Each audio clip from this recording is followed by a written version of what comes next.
ఎన్నికలు కమిషన్ స్థాపక దినోత్సవం గురించి చెప్పుకుందాం. ప్రజాస్వామ్య విజయం నిష్పాక్షికంగా జరిగే ఎన్నికలపైనే ఆధారపడి ఉంటుంది. శతాబ్దాల పరాయి పాలన నుంచి ప్రాణత్యాగాల వెరువక పోరాడి స్వతంత్రం సాధించుకున్న భారతీయులు అందరికీ సమాన హక్కులు, స్వేచ్ఛ కోసం కొంగొత్త ఆశలతో ప్రజాస్వామ్యం బాటపట్టారు. ఆ ప్రజాస్వామ్యం మనుగడ కోసం రాజ్యాంగంలో కట్టుదిట్టమైన ఎన్నికల వ్యవస్థను ఏర్పాటు చేశారు. కాలాగమనంలో దేశ రాజకీయాల్లో ప్రవేశించిన అవాంఛిత పరిస్థితులతో ఎన్నికల వ్యవస్థలో కూడా మార్పులు అనివార్యమయ్యాయి. ఎన్నికలను నిష్పక్షపాతంగా, స్వేచ్ఛగా నిర్వహించేందుకు అనేక సంస్కరణ చేపట్టారు. ప్రభుత్వ ఉద్యోగాల కోసం నిర్వపోటీ పరీక్షల్లో భారత రాజ్యాంగం విభాగంలో ఎన్నికల వ్యవస్థ అంశానికి కూడా ప్రాధాన్యం ఉంది. ఈ నేపథ్యంలో దేశంలో ఎన్నికల వ్యవస్థ, కేంద్ర ఎన్నికల సంఘం నిర్మాణం, ఎన్నికల సంస్కరణలు సవాళ్లపై ఈ వారం నిపుణ పాఠకులు ప్రత్యేకం. భారత ఎన్నికల సంఘం 3 సభ్యులతో కూడి ఉంది.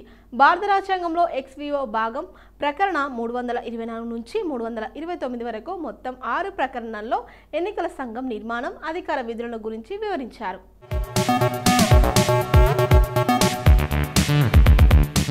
ఎన్నికల సంఘం 1950 జనవరి 25న ఏర్పడింది.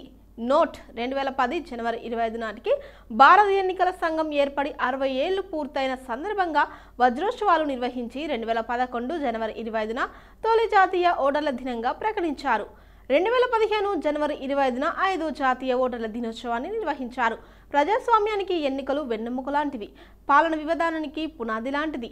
అయితే ప్రభుత్వ జోక్యం లేని స్వేచ్ఛాయుత ఎన్నికల నిర్వహణకు భారతీయ రాజ్యాంగ నిర్మాతలు రాజ్యాంగబద్ధంగా ఒక శాశ్వత, స్వతంత్ర, ప్రతిపత్తి గల యంత్రాంగాన్ని రూపొందించారు.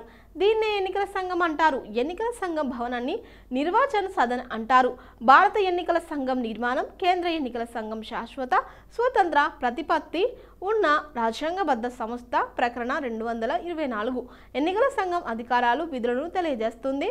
ప్రకరణ 324 ప్రకారం 1. పార్లమెంటు, రాష్ట్ర శాసనసభలకు రాష్ట్రపతి, ఉపరాష్ట్రపతుల ఎన్నికలను నిర్వహించడం, నియంత్రించడం, పర్యవేక్షించడంతో పాటు ఓటర్ల జాబితాను తయారు చేయడం దీని విధి. కేంద్ర ఎన్నికల సంఘం స్థానిక సంస్థల ఎన్నికలను నిర్వహించదు.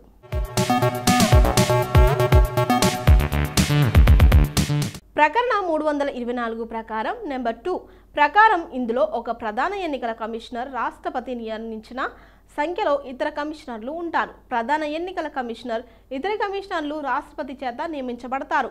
నియామకానికి రాజ్యాంగపరంగా ప్రత్యేక అర్హతలు ఏమీ లేవు. వీరందరి పదవీ కాలం 6 ఏళ్ల నుంచి 65 ఏళ్ల వయసు నిండే వరకు ఏదేమైనా అయితే అదే వర్తిస్తుంది. జీతభత్యాలను పార్లమెంటు నియంత్రిస్తుంది. అయితే కేంద్ర సంఘటితగా నిధి నుంచి చెల్లిస్తారు.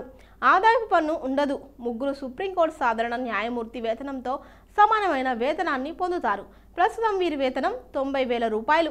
ప్రకరణ 324 ప్రకారం ప్రధాన ఎన్నికల అధికారిని సుప్రీంకోర్టు న్యాయమూర్తులను తొలగించే విధంగానే పార్లమెంట్ తొలగిస్తుంది. కానీ ఇతర కమిషనర్లు మాత్రం చీఫ్ ఎలక్షన్ కమిషనర్ సలహా మేరకు అవినీతి, అసమర్థత అనే కారణాలపై రాష్ట్రపతి తొలగిస్తాడు. ప్రకరణ 325 ప్రకారం మతం, కులం, జాతి, లింగ, ప్రాంత ప్రతిపాదికపై ఏ పౌరునికి ఓటు హక్కు నిరాకరించరాదు.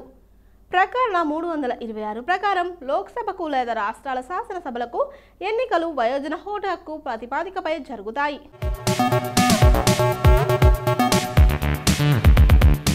18 ఏళ్లు నిండిన వయోజనులు ఓటరుగా పేరు నమోదు చేసుకోవడానికి అర్హులు. 61 రాజ్యాంగ సవరణ చట్టం ప్రకారం 1988 ద్వారా ఓటింగ్ వయసు 21 ఏళ్ల నుంచి 18 ఏళ్లకు అప్పటి ప్రధాని రాజీవ్ గాంధీ ప్రభుత్వం తగ్గించింది. ఇది 1989 మార్చి 29 నుంచి అమల్లోకి వచ్చింది. ప్రకరణ 327 ప్రకారం పార్లమెంటు ఎన్నికలకు, రాష్ట్ర శాసనసభ ఎన్నికలకు సంబంధించిన విషయాలపై పార్లమెంటు చట్టాలను రూపొందిస్తుంది. ఉదాహరణ, నియోజకవర్గాల పునర్వ్యవస్థీకరణ, ఓటర్ల జాబితా మొదలైన అంశాలు. ప్రకరణ 328 ప్రకారం రాష్ట్ర శాసనసభ, రాష్ట్రంలో జరిగే శాసనసభ ఎన్నికలకు సంబంధించిన అంశాలపై చట్టాలు రూపొందిస్తున్నది. ప్రకరణ 329 ప్రకారం ఎన్నికల చిహ్నాల విషయాలపై కోర్టులు జోక్యం చేసుకోరాదు. అంటే ఎన్నికల చిహ్నాల వివాదాలను ఎన్నికల సంఘం పరిష్కరిస్తుంది. రాజకీయ పార్టీలకు కూడా చిహ్నాలను కేటాయిస్తుంది. ఎన్నికల వివాదాలపై పార్లమెంటు లేదా శాసనసభలచే ఏర్పాటు చేసిన అథారిటీల ఎదుట కేసు వేయాలి. రాష్ట్రం సాధారణ కోర్టులకే ఈ అధికారాలను బదలాయించింది. ప్రధానమంత్రి, లోక్సభ స్పీకర్ల ఎన్నికలను ఏ న్యాయస్థానంలోనూ ప్రశ్నించరాదు. రాయ్ బరేలీ నియోజకవర్గంలో ఇందిరాగాంధీపై రాజ్ నారాయణ్ సింగ్ పోటీ చేసి ఓడిపోయాడు.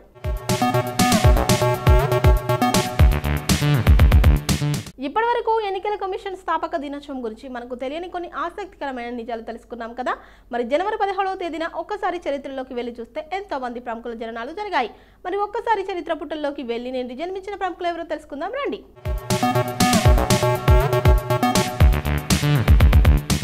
ఎంజీఆర్ గా ప్రసిద్ధి చెందిన మరుతూర్ గోపాలన్ రామచంద్రన్ తమిళనాడు రాజకీయ నాయకుడు, తమిళ చలనచిత్ర నటుడు. 1977 నుంచి 1987 మధ్య కాలంలో 10 ఏళ్ల పాటు తమిళనాడు ముఖ్యమంత్రిగా పనిచేశారు.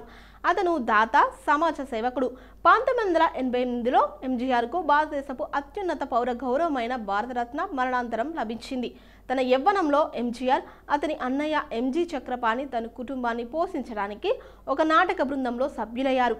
గాంధేయ ఆదర్శాల ప్రభావంతో ఎంజీఆర్ భారత జాతీయ కాంగ్రెస్లో చేరాడు.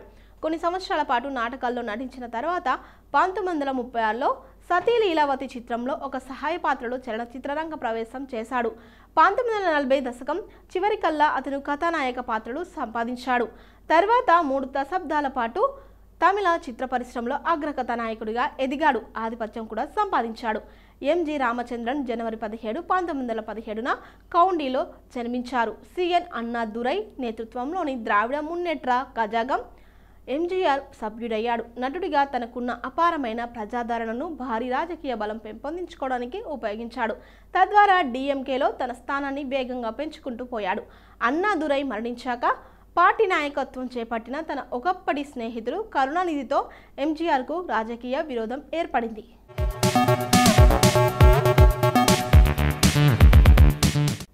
రసికా దుగ్గల్ ఒక భారతీయ నటి. అనేక భారతీయ చలనచిత్రాలు మరియు టెలివిజన్ నిర్మాణంలో ఆమె పాత్రలకు ప్రసిద్ధి. ఆమె అన్వర్ చిత్రంలో ఒక చిన్న పాత్రతో తెరపైకి అడుగుపెట్టింది. No smoking, Aurangzeb, Qissa, rail station విమర్శకుల ప్రశంసలు పొందిన అనేక చిత్రాల్లో నటించింది. తూ హై మేరా సండే, హమీద్ 2018లో రచయిత సాదత్ హాసన్ మాంటో జీవితం ఆధారంగా తీసిన ఒక జీవిత చారిత్రాత్మక చిత్రం మాంటోలో ఆమె కనిపించింది.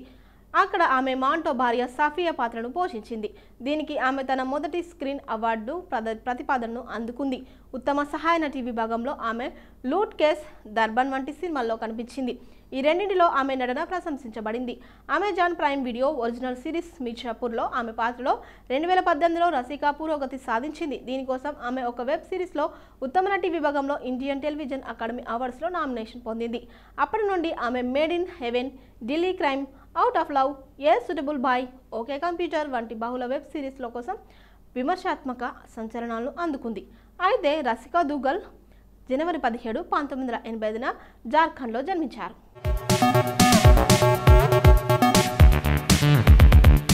బిందు నానుభాయ్ దేశాయ్ బిందు అని పిలువబడే ఒక మాజీ భారతీయ నటి. ఆమె 1970లలో ప్రసిద్ధి చెందింది. ఆమె 4 దశాబ్దాల కెరీర్లో 160కి పైగా సినిమాల్లో నటించింది. 7 ఫిలింఫేర్ అవార్డు ప్రతిపాదనలను అందుకుంది. కటీ పతంగ్లో షబ్నం పాత్ర, ప్రేమ్ చోప్రా సరసన ఆమె నటించిన చిత్రాలకు ఎక్కువ గుర్తుండిపోయింది. బిందు తన 21వ ఏట 1962లో సినీ రంగ ప్రవేశం చేసింది. ఆమె మొదటి చిత్రం అన్పాద్లో కిరణ్ పాత్రలో నటించింది. 1969లో ఆమె ఇత్తేఫాక్లో రేణుగా, దోసే రస్తాలో నీలాగా నటించింది. 2 చిత్రాలు బాక్స్ ఆఫీస్ హిట్ అయ్యాయి. మరియు బిందు 2 చిత్రాల్లో తన నటనకు ఉత్తమ సహాయ నటిగా ఫిలింఫేర్ అవార్డుకు 2 నామినేషన్లు అందుకుంది. 1972లో ఆమె దస్తాన్లో మాలాగా నటించింది. ఫిలింఫేర్ అవార్డుకు ఆమె 3వ ప్రతిపాదనను అందుకుంది. 1973లో అభిమాన్లో చిత్రపాత్రలో బిందు నటించారు. ఈ చిత్రం బాక్సాఫీస్ వద్ద మరో విజయాన్ని సాధించింది.